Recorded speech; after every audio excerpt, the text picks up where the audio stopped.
बिस्मिल्लाहिर्रहमानिर्रहीम। अस्सलामुअलैकुम। हेनरी $500 फ़ी घंटा कमाया करता था। एक दिन उसके बेटे ने उसे $500 दिए और कहने लगा, मैं इन $500 से सियाटल के सबसे अमीर वर्कर से 1 घंटा ख़रीदना चाहता हूँ। मैं उसे जी भर कर देखना चाहता हूँ। डैडी, क्या आप मुझे 1 घंटा देंगे? मैं आपको इसका पूरा मुआवजा दे रहा हूँ। हेनरी की आंखों में आंसू आ गए। ऐसी तहरीर जो आपको झंझोड़ के रख देगी। हेनरी का ताल्लुक़ अमेरिका के शहर सियाटल से था। वो माइक्रोसॉफ्ट में एग्जीक्यूटिव मैनेजर था। उसने 1980 में जॉर्ज वाशिंगटन यूनिवर्सिटी से कंप्यूटर साइंस में मास्टर किया और इसके बाद मुख्तलिफ़ कंपनियों से होता हुआ माइक्रोसॉफ्ट पहुंच गया। माइक्रोसॉफ्ट उसके करियर में हेलीपैड साबित हुई और वो दिन दुगनी और रात चुगनी तरक्की करता गया। वो 1995 में कंपनी में भारी मुआवजा लेने वाले लोगों में शुमार होता था। इसके बारे में कहा जाता था, जब तक हेनरी किसी सॉफ्टवेयर को मुस्कुरा कर न देख ले, माइक्रोसॉफ्ट उस वक्त तक उसे मार्केट नहीं करती। हेनरी ने कंपनी में ये पोजीशन बड़ी मेहनत और जद्दोजहद से हासिल की थी। वो दफ्तर में रोज़ाना 16 घंटे काम करता था। वो सुबह 8 बजे दफ्तर आता था और रात 12 बजे घर जाया करता था। हेनरी का एक ही बेटा था। हेनरी दफ्तरी मसरूफियात के बायस अपने बेटे को ज़्यादा वक्त नहीं दे पाता था। वो जब सुबह उठता था तो उसका बेटा स्कूल जा चुका होता। जब वो दफ्तर से लौटता तो बेटा सो रहा होता था। छुट्टी के दिन उसका बेटा खेलने के लिए निकल जाता था, जबकि हेनरी सारा दिन सोता रहता था। 1998 में सियाटल के एक टेलीविज़न चैनल ने हेनरी का इंटरव्यू नशर किया। उस इंटरव्यू में टेलीविज़न के मेज़बान ने ऐलान किया कि आज हमारे साथ सियाटल में सबसे ज़्यादा मुआवजा लेने वाली शख्सियत बैठी है। कैमरा मेज़बान से हेनरी पर गया और हेनरी ने फ़ख्र से मुस्कुरा कर देखा। इसके बाद इंटरव्यू शुरू हो गया। उस इंटरव्यू में हेनरी ने इंकिशाफ किया कि वो माइक्रोसॉफ्ट से $500 फ़ी घंटा लेता है। ये इंटरव्यू हेनरी का बेटा और बीवी भी देख रहे थे। इंटरव्यू ख़त्म हुआ तो हेनरी का बेटा उठा। उसने अपना मिनी बॉक्स खोला। उसमें से तमाम नोट और सिक्के निकालना और गिनना शुरू किए। ये $450 थे। हेनरी के बेटे ने ये रकम जेब में डाली। उस रात जब हेनरी घर वापस आया तो उसका बेटा जाग रहा था। बेटे ने आगे बढ़कर बाप का बैग उठाया। हेनरी ने झुक कर बेटे को प्यार किया। बेटे ने बाप को सोफे पर बिठाया और बड़ी आजिज़ी के साथ अर्ज़ किया, डैडी, क्या आप मुझे $50 उधार दे सकते हैं? बाप मुस्कुराया और जेब से $50 निकाल कर बोला, क्यों नहीं, मैं अपने बेटे को सारी दौलत दे सकता हूँ। बेटे ने $50 का नोट पकड़ा, जेब में से बाकी जमाशुदा नोट निकाले, 50 का नोट उनके ऊपर रखा और ये सारी रकम बाप के हाथ पर रख दी।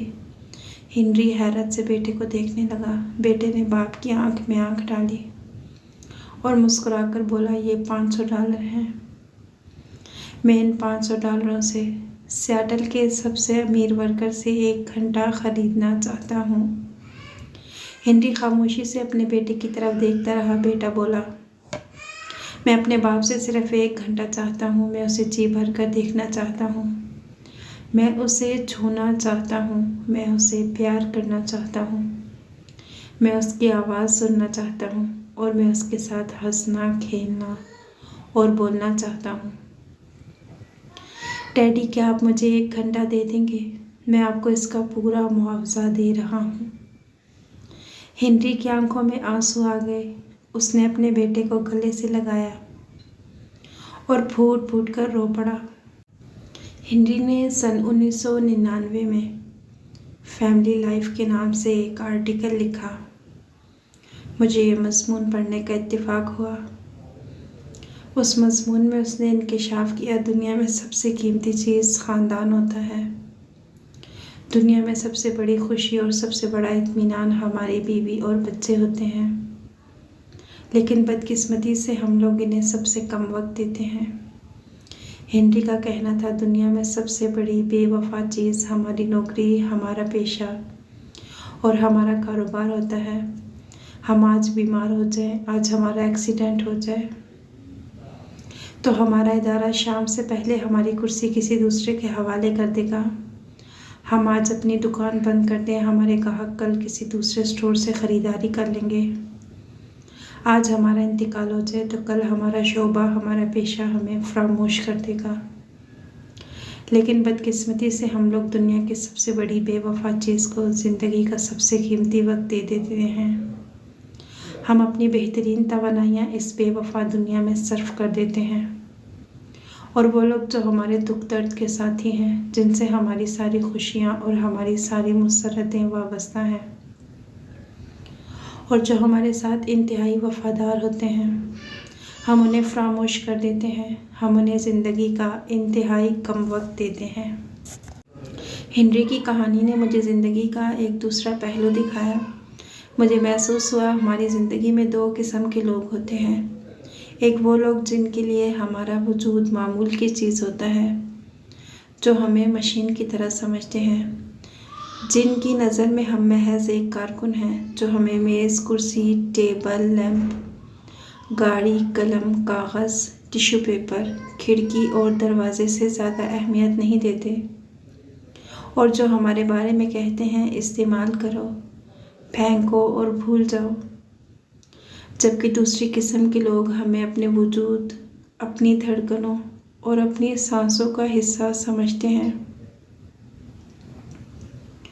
वो हमारे लिए तकलीफ़ बर्दाश्त करते हैं, वो हमारे लिए जुल्म सहते हैं, वो रातों को जाग कर हमारा इंतज़ार करते हैं, वो हमारे वादों को आसानी तहरीर समझते हैं, और जिनकी नज़र में हमारा एक एक लफ्ज़ मुक़द्दस और पाक होता है, और जो हमारे असल साथी होते हैं। मैंने सोचा बदकिस्मती से हम लोग पहली किस्म के लोगों को अपनी ज़िंदगी का सबसे कीमती हिस्सा देते हैं।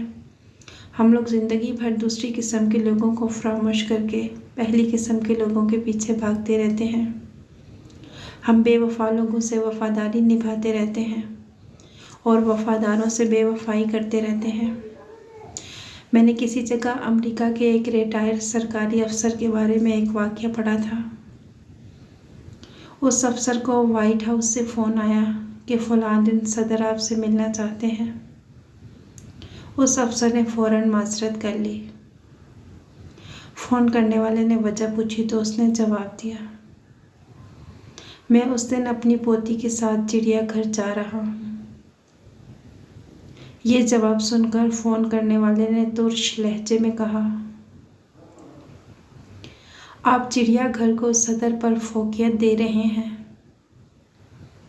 रिटायर्ड अफसर ने बहुत नरमी से जवाब दिया, नहीं, मैं अपनी पोती की खुशी को सदर पर फोकियत दे रहा हूँ। फ़ोन करने वाले ने वजाहत चाही तो रिटायर्ड अफसर ने कहा, मुझे यकीन है मैं जो ही वाइट हाउस से बाहर निकलूँगा तो सदर मेरा नाम और मेरी शक्ल तक भूल जाएगा, जबकि मेरी पोती इस सैर को पूरी ज़िंदगी याद रखेगी। मैं घाटे का सौदा क्यों करूं? मैं ये वक्त उस पोती को क्यों ना दूं, जो उस दिन उस वक्त मेरी शक्ल और मेरे नाम को पूरी ज़िंदगी याद रखेगी, जो मुझसे मोहब्बत करती है, जो उस दिन के लिए घड़ियां गिन रही है। मैंने जब ये वाक़या पढ़ा तो मैंने कुर्सी के साथ टेक लगाई और आंखें बंद करके देर तक सोचता रहा। हम में से 99% लोग ज़िंदगी भर घाटे का सौदा करते हैं।